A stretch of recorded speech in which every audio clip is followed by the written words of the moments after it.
যেই জ্ঞান আপনার ভিতরে আল্লাহর ভয় সৃষ্টি করবে, নাম্বার ওয়ান। যেই জ্ঞান আপনার আমল, আপনার দোষ ত্রুটি সম্পর্কে আপনার ভিতরে একটা বিশেষ চোখ দান করবে, যেই চোখ দিয়ে আপনি দেখবেন আপনার আমলের মধ্যে কি কি খারাপি আছে, আপনার ভিতরে কি কি খারাপি আছে। এই দুই খারাপি যদি আপনি দেখেন, তোকে ওই এলমকে, ওই জ্ঞানকে বলে উপকারী জ্ঞান। দুই। তিন নাম্বার, যেই জ্ঞান আপনাকে, আপনার জীবনকে আখিরাতমুখী করবে, আপনার জীবনকে আখিরাতমুখী করবে, পরকালমুখী করবে, পরকালের একটা চিন্তা আপনার ভিতরে জাগরিত হবে।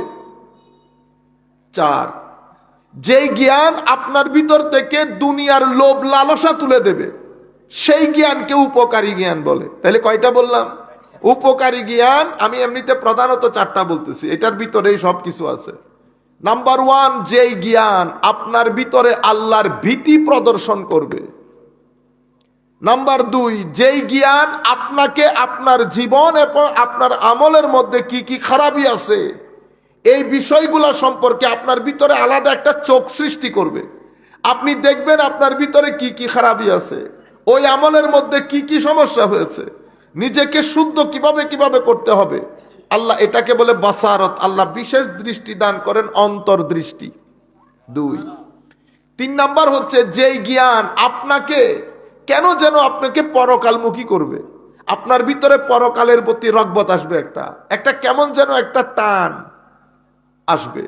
নাম্বার চার, যেই জ্ঞান আপনার ভিতর থেকে দুনিয়ার লোভ লালসা তুলে দেবে, এটাকে উপকারী জ্ঞান বলে। এই উপকারী জ্ঞানের জ্ঞানী যখন তকরির করে, এটার বক্তব্য থাকে না, এটা ওয়াজ হয়ে যায়। এটা কি হয়? ওয়াজ হয়। ওই ওয়াজের মধ্যে যখন আপনি বসবেন, আপনার ভিতরে আস্তে আস্তে কেমন যেন আল্লাহর ভয় সৃষ্টি হবে। আপনি ওই আলেমের সুহবত, এই জন্য সব আলেমের সুহবত কি হয় না? উপকারী হয় না। ওই আলেমের সংস্পর্শে থাকলে আপনার উপকার হবে, যেই আলেমের এলমটা উপকারী এলম। সমস্ত আলেম কখনো উপকারী জ্ঞানের অধিকারী হয় না। জ্ঞান সবাই শিখে ফেলে, জ্ঞান সবাই শিখে ফেলে, কিন্তু সবাইকে জ্ঞান উপকার দেয় না। জ্ঞান উপকার দেয় শুধু এই পরিবর্তনগুলো আসলে। এই জন্য সমস্ত আলেমের সুহবত মানুষের জন্য উপকারী হয় না। সব বক্তার বক্তব্য সেই কারণে উপকারী হয় না। যখন আপনি ওয়াজের মধ্যে বসলে আপনার ভিতরে আল্লাহর ভয় আসবে, আপনার নামাজ পড়তে ইচ্ছে করবে, চোখগুলো ভিজে যেতে ইচ্ছে করবে, কোরআনের তিলাওয়াত করতে ইচ্ছে করবে, কেমন যেন দুনিয়ার প্রতি একটা নির্মোহ ভাব সৃষ্টি হবে। তো মনে করবেন যে আজকে আপনি ওয়াজে বসছেন, আজকে আপনি ওয়াজে বসছেন। এই ওয়াজের সাথে কি কি জিনিসের সম্পর্ক থাকে? যিনি বক্তব্য দিতে আসেন, উনার নিয়তের সঙ্গে প্রথমে নিয়ত, উনার একনিষ্ঠতা, ইখলাস যদি না থাকে, আমার নবী হাদিসে পাকের মধ্যে ইরশাদ করছেন, হায় হায় হায়, শেষ জমানার কথা বলতে গিয়ে শেষ জমানা কেমন হবে, আমার নবী বলছেন তিনটা জিনিস সমাজ থেকে একেবারে উঠে চলে যাবে, মানুষ জানবেও না। ব্যাং নজরে আসে এখন, ব্যাং ব্যাং, আপনারা বুঝতেছেন তো? ব্যাং নজরে আসে না, এটা হাদিসে রাসূল আমার নবী বলেছেন, কিয়ামতের আগে যেই জিনিসটা সবচেয়ে প্রথমে পৃথিবী থেকে মুছে যাবে সেটা ব্যাং। আমার নবী হাদিসে পাকের মধ্যে বলছে তিনটা জিনিস তো পৃথিবী থেকে না হয়ে যাবে। নাম্বার ওয়ান, হালাল রুজি, হালাল ইনকাম পৃথিবী থেকে একেবারে না হয়ে যাবে। হায় হায়, আল্লাহর দরবারে দোয়া করি আল্লাহ যেন আমাদেরকে, আমার নবী যেই কথাগুলা বলেছেন এগুলা এই জায়গা থেকে যেন আমাদেরকে বাঁচিয়ে রাখে। আল্লাহ যেন হালাল রুজি বাদে হারাম আমাদের পেটে না দেয়। আপনার জীবনে আপনার পেটে যদি হারাম থাকে, মনে রাখবেন লাখ কোটি টাকাও যদি আপনার ব্যাংকে পড়ে থাকে, আপনি শান্তিতে থাকতে পারবেন না। কেন? কারণ আমার নবী এটাতে ক্রস চিহ্ন দিয়েছেন। যে জিনিসগুলোতে আমার নবী ক্রস চিহ্ন দিয়েছেন, সেই জিনিসগুলো যদি আপনার উপর আপনি ঢেলে দেন, আপনি শান্তিতে থাকতে পারবেন না। হালাল রুজি আমার নবী বলছে একেবারে না হয়ে যাবে। আর কি না হবে ইয়া রাসূলুল্লাহ? ক ইলমে নাফে, এই যে এতক্ষণ উপকারী এলমের কথা বলছি না, এটা একেবারে না হয়ে যাবে। এই জন্য আমার নবী আরেক হাদিসের মধ্যে বলছে, উপকারী জ্ঞানের যারা জ্ঞানী, আল্লাহ উপকারী জ্ঞানেই সমাজ থেকে তুলে ফেলবে। ইন্নাল্লাহ লা ইয়াকবিদুল ইলমা ইনতিজাআন ইয়ানতাজিউহু মিনান নাস বাল ইয়াকবিদুল ইলমা বিকবদিল উলামা। বড় বড় আলেমের রব্বানিকে ইন্তেকাল দিয়ে, মৃত্যু দিয়ে আল্লাহ জমিন থেকে উপকারী জ্ঞান তুলে ফেলবেন। লাইব্রেরি থাকবে, বই থাকবে, বক্তা থাকবে, কিন্তু আলেমের রব্বানি থাকবে না। সব যেন ওই আছে না, কি বলে, লেদারের মতো, বস টক টক করে আমরা চলে গেলাম, জি রেক্সিনের মতো, কোনো ভিতর নাই, রু নাই। আমরা দিন দিন আমাদের রু মরে যাচ্ছে পুরা বাংলাদেশের সোসাইটি থেকে। আমরা মাথার ব্রেইন মাথার খাদ্য দিচ্ছি, পেটের খাদ্য দিচ্ছি, রুহের খাদ্য বন্ধ করে দিয়েছি। রুহের খাদ্য বন্ধ করে দেওয়ার কারণে আমাদের রুগুলা মরে যাচ্ছে।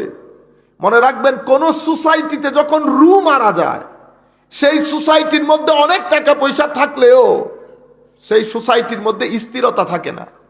কারণ আমার আল্লাহ রাব্বুল আলামিন আপনাকে যে ডিজাইন দিয়েছেন, ওই ডিজাইনের মধ্যে যা যা কিছু দিয়েছেন, পেট বলেন, রু বলেন, কলব বলেন, ব্রেইন বলেন, চোখ বলেন, আপনি এগুলাকে যদি প্রপারলি ইস্তেমাল না করেন, আপনি চোখে যা মন চাই করতে পারবেন না।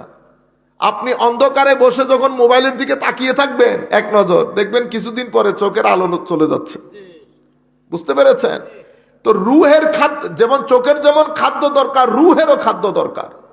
আমরা সেই জায়গার মধ্যে পরে আসতেছি, আর বক্তব্য দীর্ঘায়িত করব না, আপনারা ভয় পাইয়েন না ইনশাআল্লাহ। আমার নবী সাল্লাল্লাহু আলাইহি ওয়াসাল্লাম ইরশাদ করছেন, বড় আলেমের ইন্তেকালের মাধ্যমে জমিন থেকে আলেম উঠে যাবে, কিতাবপত্র থাকবে, মসজিদ মাদ্রাসা থাকবে, তকরির, ওয়াজ তকরির বেড়ে গেছে আগ থেকে, হ্যাঁ, অনেক অনেক অনেক বেড়ে গেছে। কিন্তু আগের সেই ওয়াজের, আগের সেই কি বলে মানে ফ্লেভার, যেটা আগের ওয়াজের যে গেজাম নষ্ট হয়ে গেছে। আমরা তো আগে তো ওয়াজ শুনতে যারা আসতো অজু করে আসতো, এখন তো আমরা ম্যাক্সিমাম অজুই করি না। করি? যিনি বক্তা উনি করেন কিনা সন্দেহ। আমি আমার কথা বলি, আপনারা বুঝতে পেরেছেন? যখন একটা হচ্ছে নিয়ত করে আসা, অজু করে আসা, এগুলা মাহফিলকে মাহফিল করে, তখন এটা ওয়াজের মজলিস হয়। এখন আপনি আমি আসলাম ওয়াজ জমানোর জন্য, না অজু, না নিয়ত, না ইখলাস, কোনো কিছু না। আমি কি বলতে এসেছি আমি নিজেও জানি না। আপনারা বুঝতে পেরেছেন? এই জায়গাগুলোর মধ্যে একটা বড় পরিবর্তন আসতে হবে। এবং আপনারা এলাকার মধ্যে সবাই মিলে মাহফিল দুইটা করেন, প্রত্যেক এলাকায় প্রত্যেক উঠানে উঠানে মাহফিল করতে হবে, এমন কোনো কথা নাই। আপনারা বুঝতে পেরেছেন? যেমন আজকের মাহফিল এই কনকনে শীতের মাহফিল, আমরা এটা 9টা 10টার মধ্যে শেষ করে দেব, এরকম হওয়ার দরকার না। এত আলেমে ওয়াজের দাওয়াত দেওয়ার তো কোনো দরকার নাই। আমার ভাইরা বলতেছেন আমরা 4 জন মানুষ 5 জন মানুষ এখানে অ্যারেঞ্জ করেছি, এত আলেমের ওয়াজের তো দরকার নেই। এখানে 3-4 জন বক্তা বক্তব্য দিচ্ছে। নর্মালি আমি এত লম্বা লিস্টের বক্তব্যের ওয়াজের মধ্যে আমি যাই না, কারণ ওখানে টাইমিং এর একটা বিষয় থাকে। হুজুর আপনি 1 ঘন্টা 1.5 ঘন্টা হয়তো সম্ভব না, আপনি আমাকে দাওয়াত দেবেন 9টা থেকে 11:30 পর্যন্ত কথা বলবো, ফিনিশ, বস, খতম। আপনারা বুঝতে পেরেছেন? এই জিনিসগুলো আল্লাহ পাক জানেন। তো আমাদের নিয়ত এবং ইখলাসের মধ্যে ঘাটতি শুরু হয়ে যায়। আমার নবী সাল্লাল্লাহু আলাইহি ওয়াসাল্লাম ইরশাদ করছেন, শেষ পর্যন্ত কোন আলেমের রব্বানি জমিনে থাকবে না। মানুষ জাহেল মূর্খ বক্তাদেরকে বড় আলেম মনে করে প্রশ্ন করে, বুঝতে পেরেছেন, ফাফতা বিগাইরি ইলম, তারও না জেনে না বুঝে ফতোয়া দিয়ে ফেলবে, নিজেও পথভ্রষ্ট হবে, মানুষকেও পথভ্রষ্ট করবে। ইলমে নাফে, আমার নবী বলছেন, উপকারী জ্ঞান উঠে যাবে সোসাইটি থেকে। মানুষ উপকারী জ্ঞান কি জিনিস জানবেও না। কারণ ইলম, কোরআন এবং সুন্নত, শরীয়ত, তরিকতের ইলম, এটা এমন একটা ইলম, এটা যেই ব্যক্তির সিনার ভিতরে ঢুকে তাকে আল্লাহমুখী করে ফেলে, পরকালমুখী করে, ভদ্র করে, নম্র করে, তাকে মানুষের প্রতি টান, মানুষকে সহযোগিতা করা, মানুষের চিন্তা করা, এই বিষয়গুলোর প্রতি তাকে অনেক উদ্বুদ্ধ করে। এই কারণে দিনদার মানুষ কাকে বলে? দিনদার মানুষ মানে কপালের মধ্যে কালো দাগ থাকা না। দিনদার মানুষ মানে ভদ্র মানুষ। দিনদার মানুষ মানে যারা মানুষকে সহযোগিতা করে তারা। দিনদার মানুষ যারা মুখে গালি থাকে না। দিনদার মানুষ মানে যিনি হাঁটুর উপরে লুঙ্গি তুলে না। দিনদার মানুষ মানে যিনি অপরের সহযোগিতার মধ্যে সবার আগে আগে থাকে, তাকে দিনদার বলে, ঠিক না? ঠিক সেভাবে আমার নবী সাল্লাল্লাহু আলাইহি ওয়াসাল্লাম ইরশাদ করছেন, এলমে নাফে খতম হয়ে যাবে। তৃতীয় নম্বর জিনিস যেটা পৃথিবী থেকে না হয়ে যাবে সেটা কি? ইখলাস, একনিষ্ঠতা। শুধু আল্লাহর জন্য আপনাকে ভালোবাসলাম, শুধু আল্লাহর জন্য আপনাকে ঘৃণা করলাম, এই একনিষ্ঠতা ইখলাস জমিন থেকে উঠে যাবে। কয়টা জিনিস উঠে যাবে আমার নবী বলছে? তিনটা জিনিস কিয়ামতের আগে, এগুলা কিয়ামতের আলামত। কয়টা একেবারে না হয়ে যাবে? সেই তিনটা জিনিসের মধ্যে প্রথম জিনিস হালাল রুজি।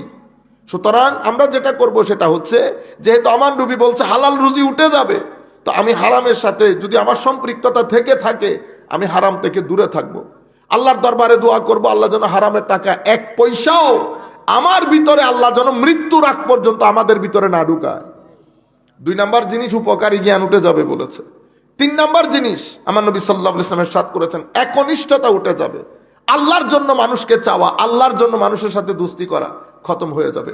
অন্য রিওয়ায়াতের মধ্যে আমার নবী সাল্লাল্লাহু আলাইহি ওয়াসাল্লাম ইরশাদ করছেন, হযরত আনাস বলছেন, আমি তোমাদেরকে এমন একটা হাদিস বলবো যেটা আমার নবী আমাকে বলেছেন, আমার নবী আমি বাদ আর কাউকে বলেন নাই, আমি আমার নবীর কাছ থেকে শুনেছি। আমার নবী ইরশাদ করেছেন, ইন্না মিন আশরাতিস সাআ, তো কিয়ামতের আলামত হচ্ছে আইয়ুরফা আল ইলমু। দেখছেন, এলমে নাফে, উপকারী জ্ঞান জমিন থেকে উঠে যাবে। আপনি কেমনে বুঝবেন কিয়ামত এসে যাচ্ছে? আমার নবী বলছেন একেবারে সিম্পলি বুঝতে পারবা, কিয়ামতের আগে আমার আল্লাহ বড় বড় আলেমদেরকে, জমিনের মধ্যে কোনো আলেমের রব্বানি থাকবে না, বক্তা থাকবে, বক্তা, কোনো আলেমের রব্বানি থাকবে না, যাদেরকে দেখলে আল্লাহ নজরে আসে, যাদের সৌবতের মধ্যে বসতে ইচ্ছে করে, যাদের সৌবতে বসতে ভিতরের জগৎ পরিবর্তন হয়, এমন আলেম উঠে যাবে। আমার নবী সাল্লাল্লাহু আলাইহি ওয়াসাল্লাম ইরশাদ করছেন, ওয়ায়াকসুরুল জাহাল, দিন সম্পর্কে মানুষ, দ্বীনি জ্ঞান কমতে কমতে মানুষের ভিতরে মূর্খতা ছড়িয়ে যাবে। আজকে আমরা ম্যাক্সিমাম আমাদের ছেলেপুলে, আপনি যদি জিজ্ঞেস করেন দ্বীনের স্তম্ভগুলা কি কি, বলতে পারবেন। নামাজের ফরজ কি, বলতে পারবেন। ওযুর ফরজ কি, বলতে পারবে না। কি কি কারণে নামাজ ভেঙে যায়, বলতে পারবে না। কিন্তু আমরা সবাই আবার আশেক, আমরা সবাই আবার আশেক। এরকম না বেটা, আমার নবীর যেই দিন আনিত বিধান, সেটা সম্পর্কে আমরা জানতে হবে, জানতে হবে, মানতে হবে, আমল করতে হবে, অতঃপর প্রচার করতে হবে। এগুলা তো দ্বীনের বেসিক। ওযু কেমনে করে, ওযুর ফরজ কি, ওযু ভাঙে কেমনে, নামাজের ফরজ কি, নামাজের সুন্নত কি, ওয়াজিব কি, মুস্তাহাব কি, নামাজের মধ্যে নামাজ ভাঙে কেমনে, এগুলা জানা আমাদের জন্য ফরজ। ঈমান কি, ঈমানের স্তম্ভগুলা কি কি। নবী প্রেম ঈমানের অন্যতম অঙ্গ। নবীর প্রেম বাদে ঈমান শুদ্ধ হয় না। ঈমান শুদ্ধ না হলে আমলও শুদ্ধ হবে না। আমাদের ধর্মের মধ্যে মেইনলি দুই জিনিস। আপনার যদি আরো আমি একেবারে আমার নবী সাল্লাল্লাহু আলাইহি ওয়াসাল্লামের হাদিস অনুযায়ী বলি, তা আমাদের ধর্মের মধ্যে তিনটা মূল জিনিস আছে। কয়টা জিনিস? তিনটা। মুখস্থ করে ফেলেন। একটাকে বলে ঈমান, কি বলে? ঈমান। আরেকটাকে বলে আমল, ইসলাম। আরেকটাকে বলে ইহসান। এই তিনটা জিনিস সংমিশ্রণকে আমার নবী বলেছেন দ্বীন। ঈমান মানে আপনার ধর্মবিশ্বাস। ধর্মবিশ্বাসের মধ্যে কি কি জিনিস আছে? আল্লাহতে বিশ্বাস আছে, আর নবীতে, ফেরেশতাতে, সমস্ত আমাদের নবীর মাধ্যমে, আম্বিয়ায়ে কেরামের মাধ্যমে আনিত কিতাবসমূহ, পরকাল আছে, আপনার ভাগ্য আছে, জীবনের পরবর্তীতে আমার মৃত্যুর পরবর্তী জীবন। এই 7টা স্তম্ভের উপর এক ব্যক্তিকে বিশ্বাস করতে হয়। এরপরে মুখে সাক্ষ্য দিতে হয়, আশহাদু আল্লা ইলাহা ইল্লাল্লাহ ওয়া আশহাদু আন্না মুহাম্মাদান আবদুহু ওয়া রাসূলুহু। আমি সাক্ষ্য দিচ্ছি আল্লাহ বাদে কেউ নাই, মুহাম্মদ সাল্লাল্লাহু আলাইহি ওয়াসাল্লাম আল্লাহর নবী এবং রাসূল। এই সাক্ষ্য দেওয়ার পরে আপনি ইসলামের বাউন্ডারিতে ঢুকলেন, কিন্তু আপনার ঈমানের ক্ষেত্রে ব্যাটারি হচ্ছে আমার নবীর ইশক, আদব, মহব্বত। কারো ভিতরে যদি ইশক না থাকে, আমার নবীর মহব্বত যখন দাবি করবেন, তো সেখানে আরো তিনটা জিনিস অ্যাড হয়ে যাবে। ইশকে সাহাবায়ে কেরাম, মহব্বতে সাহাবা, তাজিমে সাহাবা, তাজিমে আলে বাইত, নিসবতে আউলিয়া।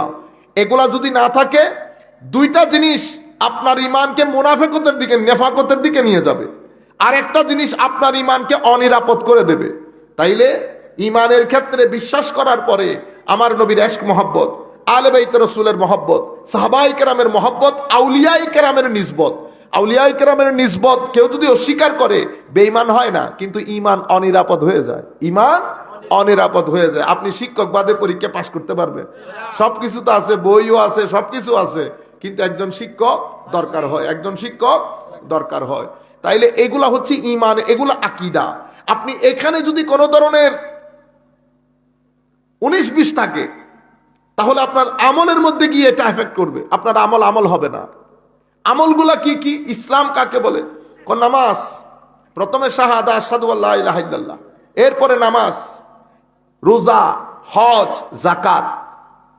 কিন্তু আমাদের ধর্মের মধ্যে সবাই কি যাকাত দিতে পারবে? পারবে না। যাদের টাকা আছে তারা দিবে। সবাই হজও করতে পারবে না, যাদের টাকা আছে তারা হজ করবে। সবাই রোজাও রাখতে পারবে না, যারা সুস্থ তারা রোজা রাখবে। কিন্তু আমাদের ধর্মের মধ্যে একটা অন্যতম পিলার স্তম্ভ হচ্ছে নামাজ। নামাজ আপনাকে যে কোনো অবস্থায় যে কোনো পরিস্থিতিতে পড়তে হবে।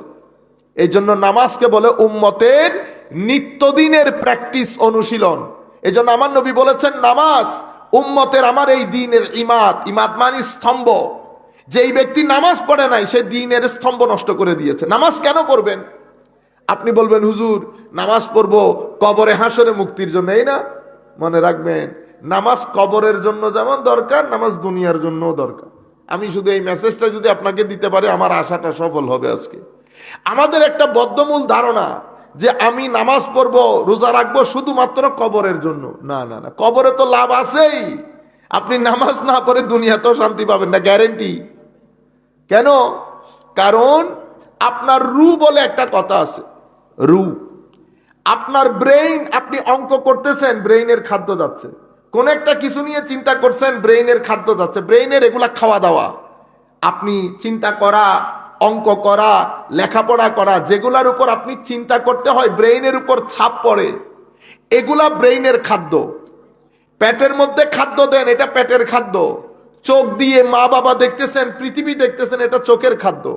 তো আপনার সিনার ভিতরে আল্লাহ একটা রু দিয়েছেন, রুহেরও খাদ্য দরকার, রুহেরও খাদ্য দরকার।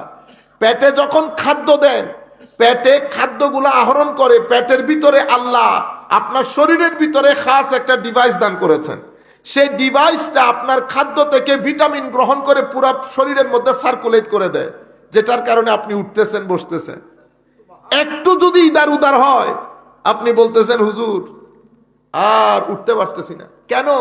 হুজুর সুগার বেড়ে গেছে। সুগার বেড়ে যাওয়ার পরে আর আপনি নাড়াচাড়াই করতে পারতেছেন না। দেখছেন অবস্থা? তাইলে শরীর একটা ব্যালেন্সের মাধ্যমে চলে। সে ব্যালেন্সিং এর মধ্যে যদি একটু 19-20 হয়, আমি বলতেছি না ইনফেকশন হয়ে গেছে। ইনফেকশন মানি মারিতে এমন কিছু জিনিস আমি ঢেলেছি যেটা মারি পছন্দ করে না। যেহেতু পছন্দ করে না, মাহি এটা প্রতিবাদ করা শুরু করছে। এই প্রতিবাদ করাকে আমি বলতেছি ইনফেকশন। এখন তার জন্য বিশেষ ওষুধ দিতে হয়, তাকে আমরা বলি অ্যান্টিবায়োটিক। কি বলি? অ্যান্টিবায়োটিক ছাড়া সে আর রাজি হয় না, সে রাজি হয় না। অনুরূপ ভাবে সবাইকে সবকিছু দিলাম, দেখছেন মারির সামান্য অংশ, সামান্য একেবারে দাঁতের শেষ গোড়ায়, এত বড় ইনসান, এত বড় শরীর, 75 কেজি ওজনের শরীর, সামান্য একটা অংশের ব্যথায় আর নাড়াচাড়া করতে পারে না, না কথা বলতে বলতে বার্তা বলতে পারতেছি না, উঠতে পারতেছি না, বসতে পারতেছি। এটা ইনসান, এটা ইনসান। এগুলার মধ্যে ইনসানের অহংকারের কোনো শেষ নাই। হাকিকত বুঝার চেষ্টা করবেন। তো যেভাবে একটা সামান্য ব্যথার কারণে আমার জীবনের অবস্থা 12টা বেজে গেছে, ঠিক সেভাবে যখন আপনি রুকে খাদ্য দেওয়া বন্ধ করে দেবেন, আপনার রু প্রটেস্ট করে উঠবে। রু যদি প্রটেস্ট করে, আপনি রাস্তায় রাস্তায় দৌড়াবেন, শান্তি পাবেন না। যেটা বর্তমান সময়ে সৃষ্টি হয়েছে আমাদের এখানে, কথায় কথায় ঝগড়া লেগে যাচ্ছে না? এই যে আপনি এখান থেকে যদি সকালবেলা উঠে বাজার পর্যন্ত যান, দেখবেন শুধু মানুষ ঝগড়াই করতেছে। মানুষ কেন ঝগড়া করে? এই যে আমরা কথায় কথায় ঝগড়া করতেছি, রাস্তার মধ্যে গাড়ি আগে কে নিয়ে যাবে, কেউ কাউকে ছাড় দিচ্ছে না। আপনি জানেন আপনি অপরাধ করেছেন, কিন্তু আবার আপনি গলাবাজিও করতেছেন। কেন? কারণ আপনাকে দেখতে সুস্থ হলেও, আমাকে দেখতে সুস্থ হলেও আমরা আসলে কেউ সুস্থ না। সুস্থ মানুষ যার মন ভালো, যার মন সুস্থ, সেই আসল সুস্থ। আপনি সুস্থ কি সুস্থ না সেটা আপনি আজকে টেস্ট করে দেখতে পারবেন। আপনি কোনো মানুষের ঘরে গিয়ে যদি তাদের ড্রয়িং রুমে বসেন, আপনি বুঝতে পারবেন তারা মানসিকভাবে কতটুকুন সুস্থ। এটা আপনার কারগর পাকা কারগর পাকা না এ বিষয় না, আপনার জিনিসপত্রের রাখার ধরন, আপনার ঘরের পরিষ্কার পরিচ্ছন্নতা, আপনার বাথরুমের পরিষ্কার পরিচ্ছন্নতা বলে দেবে আপনি মানসিকভাবে কতটুকুন সুস্থ। এমনিতে তো সবাই টাই স্যুট পরে টিস টিস টিস টিস লাগায় বাইরে চলে যান, এটা না, এটা না। আমি বলতে চাচ্ছি আমার নবী সাল্লাল্লাহু আলাইহি ওয়াসাল্লাম কি বলেছেন, আমার নবী ইরশাদ করেছেন, মানে পরিষ্কার পরিচ্ছন্নতাকে আমার নবী ঈমানের অংশ বলেছেন। কেন? এটার সাথে আপনার ভিতরের সম্পর্ক আছে। আপনি ভিতর থেকে যদি নিজেকে সুস্থ রাখতে চান, কয়েকটা কাজ আপনার জীবনে বাস্তবায়ন করতে হবে, এগুলা ছাড়া আপনার জীবনে শান্তি নেই। কি কি করতে হবে? রুহের, এটা আমি চাইবো আপনারা এটা মুখস্থ করবেন, যতদূর সম্ভব আপনারা বন্ধু বান্ধবদেরকে এগুলা বুঝাবেন। রুহের খাদ্য কেউ যদি না দেয়, আপনার সমাজের মধ্যে দুর্ভিক্ষ নেমে আসবে। কিসের? খাদ্যের না, শান্তির। এখানে কোনো শান্তি থাকবে না।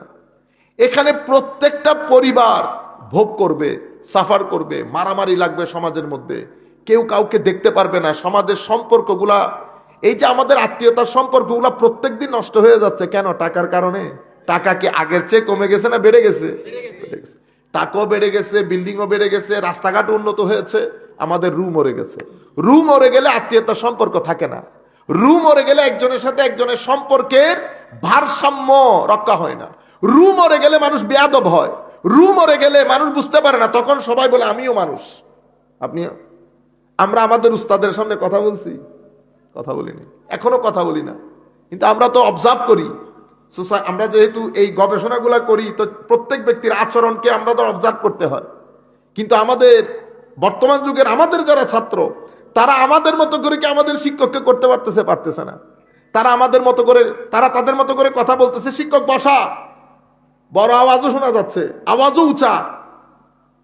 এটা তারা যে বেয়াদবি করতেছে না, বেয়াদবি করতেছে না, এটা এই কালচারটা আবার জমে যাচ্ছে, কারণ রু মরে যাচ্ছে। তার অ্যাওয়ারনেস খতম হয়ে যাচ্ছে, সচেতনতা।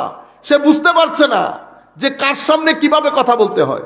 রু যখন মরে যায়, ছেলেটা বাবার সাথে বেয়াদবি করবে, বাবার ইজ্জত, মার ইজ্জত, এলাকার বড়দের ইজ্জত, এগুলা কমে যাবে। কারণ কি?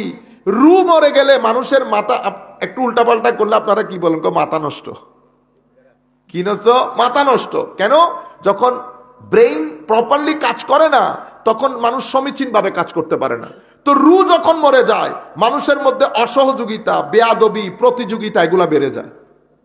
আপনি রুর খাদ্য যদি দিতে না পারেন, তো রুর খাদ্য কি কর? রুর প্রধান এবং প্রথম খাদ্য জিকির ইলাহি, আল্লাহর জিকির বাদে রুহের কোনো খাদ্য নাই।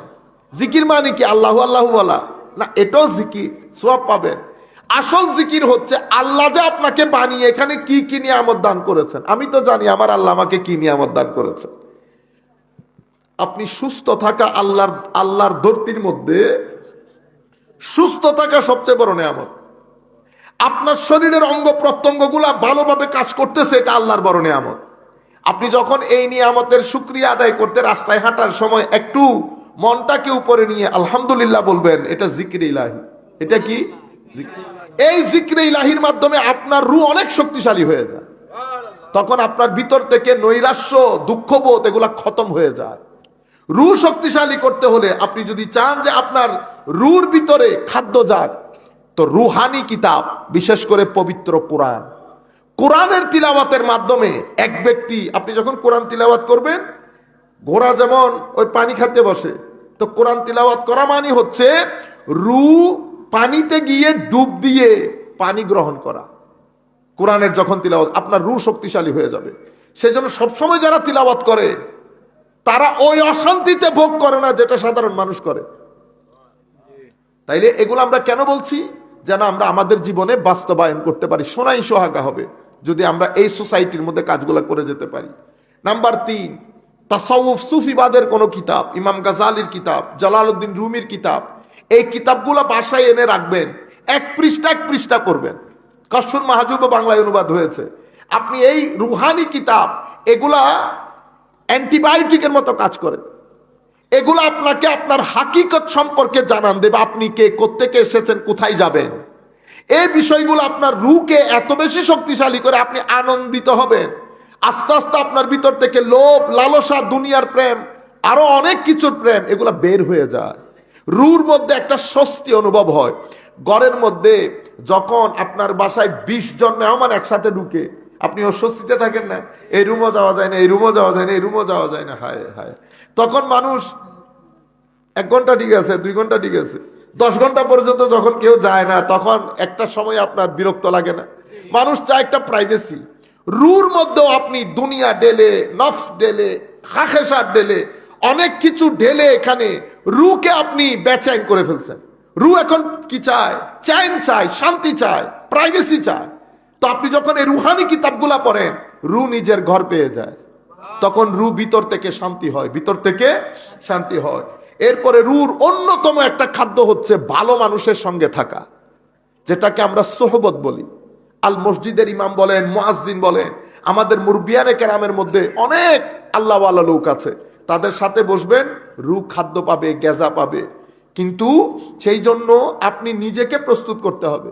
মনে রাখবেন, আপনি নিজেকে প্রস্তুত না করে সারা জিন্দেগি যদি মক্কা শরীফ বসে থাকেন, মদিনা শরীফ বসে থাকেন, যায় না অনেকেই থাকে মদিনা শরীফ বছরে একবার যায়, থাকে মদিনা শরীফ যায় বছরে একবার। আপনি নিজেকে প্রস্তুত করেন না।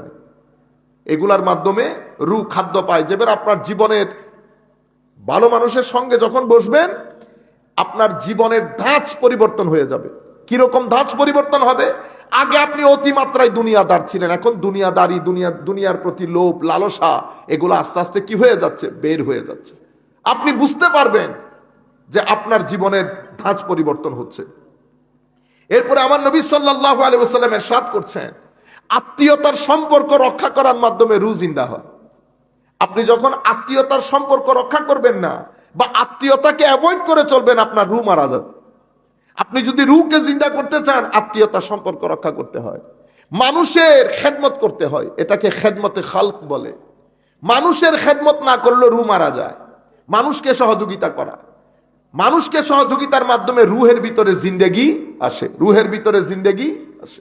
সম্মানিত উপস্থিতি, আসেন আমরা কয়েকবার দরুদ শরীফ পড়ে মাহফিলের শেষের দিকে একেবারে আল্লাহুম্মা সাল্লি আলা সাইয়্যিদিনা মাওলানা মুহাম্মদ ওয়া আলা আলি সাইয়্যিদিনা মাওলানা মুহাম্মদ।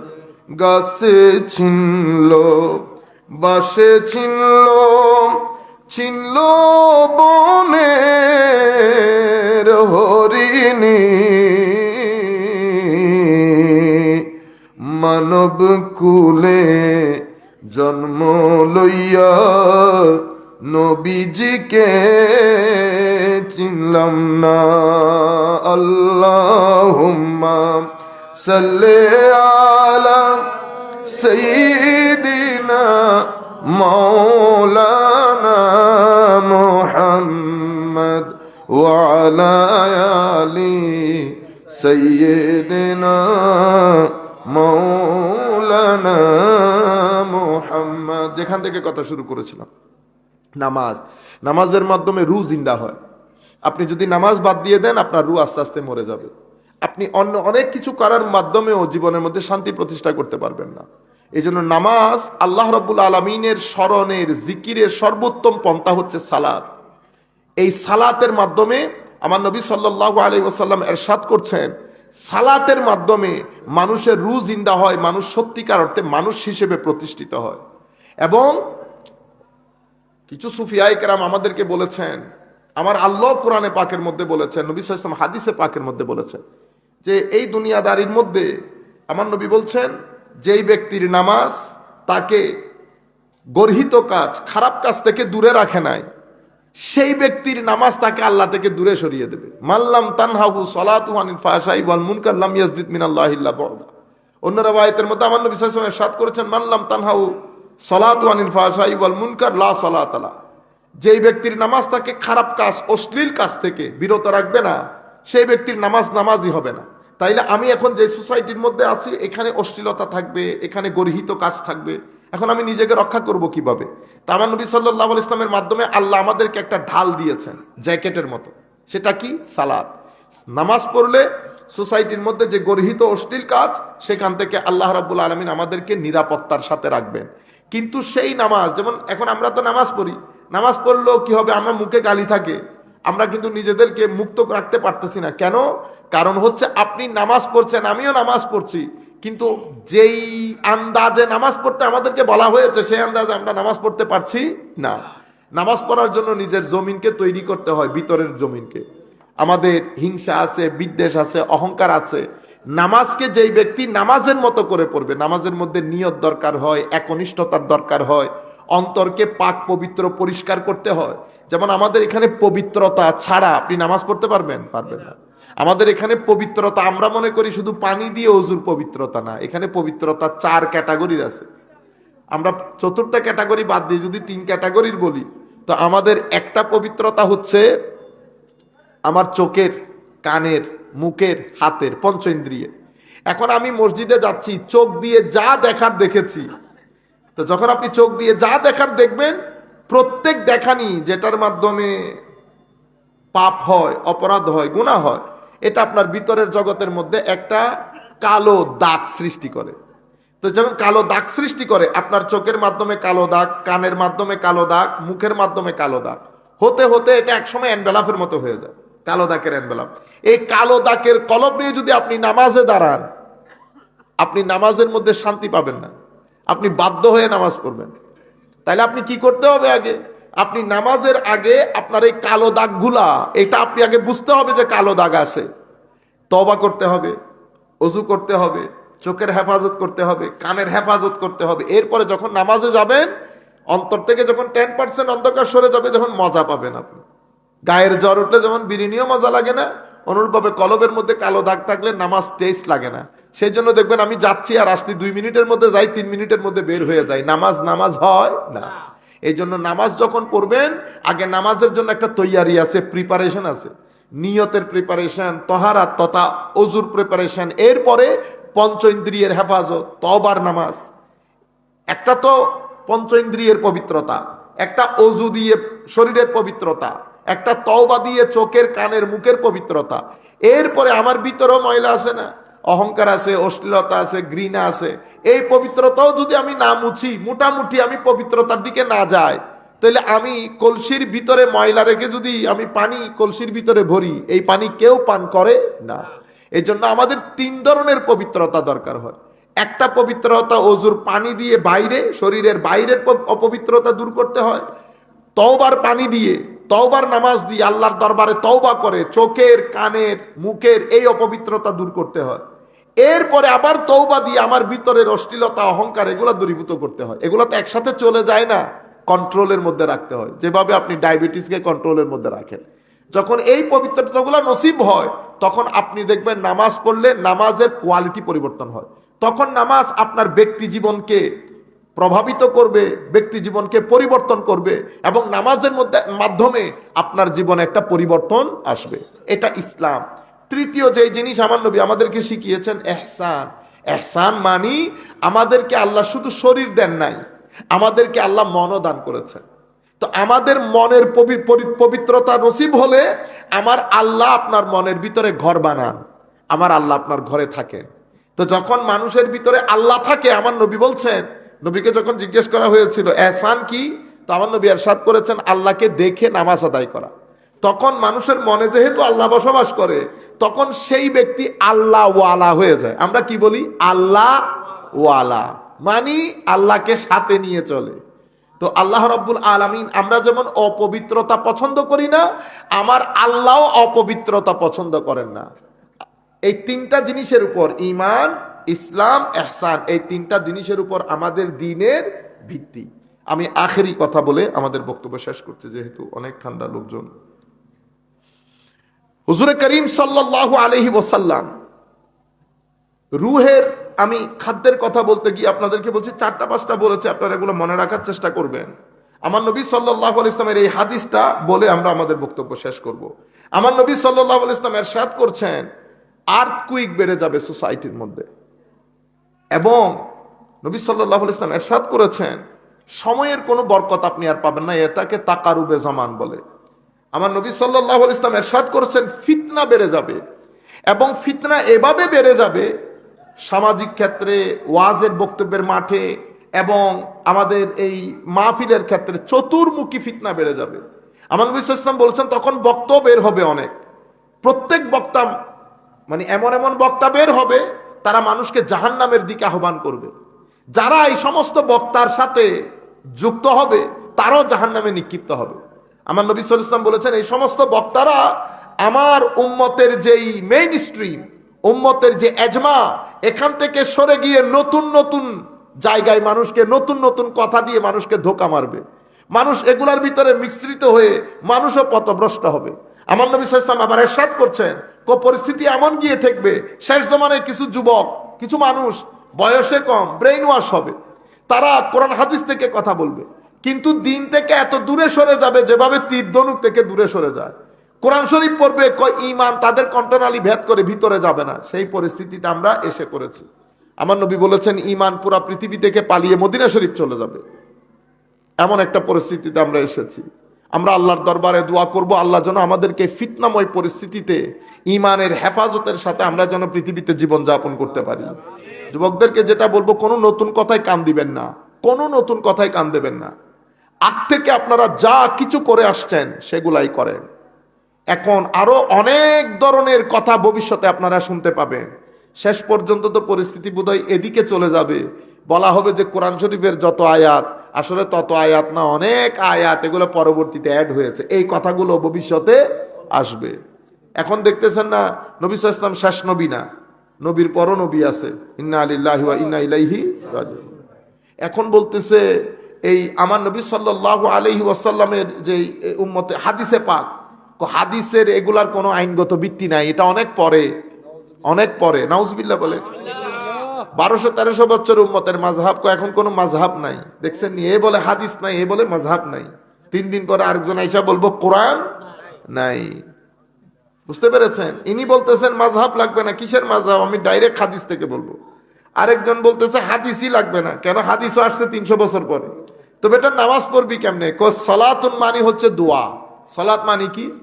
দোয়া। বস রাস্তায় হাঁটতে হাঁটতে হাত তুলে আল্লাহর দরবারে দোয়া করব, আল্লাহ আমাকে হেদায়েত দান করেন, আমিন, সালাত হয়ে গেছে। আপনারা কি না কইব না বেটা, এটা হয়ে গেছে। যারা হাদিসে পাক অস্বীকার করে, ঠিক আছে, এটাই হচ্ছে তাদের ভিত্তি, এবং এটা ভবিষ্যতে কোথায় যায় আল্লাহ পাক ভালো জানেন। কেউ সাহাবায়ে কেরাম সম্পর্কে সমালোচনা করে, কেউ আলে বাইত রাসূলের নাম নিতে চায় না, কেউ আউলিয়ায়ে কেরাম সম্পর্কে মাজার পূজা বলে। এই ভিন্ন ভিন্ন অনেক কথা শুনবেন। এই ফিতনার জমানায় আল্লাহ রাব্বুল আলামিন যেন আমাদেরকে, আমাদের ঈমান আকীদাকে রক্ষা করে আমরা যেন আমাদের আগের পূর্ববর্তী যারা আমাদের বাপদাদা চলে গেছেন তাদের মতো করে জীবন যাপন করে আমরাও চলে যেতে পারি, আমাদের ভবিষ্যৎ প্রজন্ম যেন চলে যেতে পারে, সেই তৌফিক যেন আল্লাহ আমাদেরকে দান করেন। আমাদের ছেলেপুলেদের ঈমান আকীদাকে যেন আল্লাহ হেফাজত করেন। ওয়া মা আলাইনা ইল্লাল বালাগুল মুবিন। আসসালামু আলাইকুম ওয়া রাহমাতুল্লাহ।